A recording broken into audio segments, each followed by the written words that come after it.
Petroleum levy बाज़ाब्ता tax नहीं, इस पर कौमी असेंबली से सालाना मंजूरी लाजमी नहीं।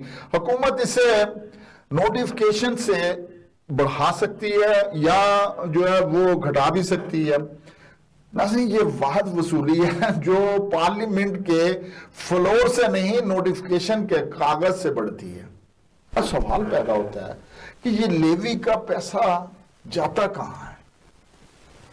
पेट्रोलियम लेवी ना सूबों को जाती है, ना ही एनएफसी का हिस्सा है, ना किसी मखसूस तरक्याती मंसूबे से मुंसलिक इसको किया जाता है। ये जाता है वफाकी खजाने के अंधे कुएं में। ये टैक्स नहीं, यानी ये टैक्स नहीं बल्कि ये एक रसीदी वसूली है जो कि किसी को कुछ पता नहीं होता और ना इसके जवाबदेह होती। पेट्रोल सस्ता हो तो भी अवाम को फायदा नहीं।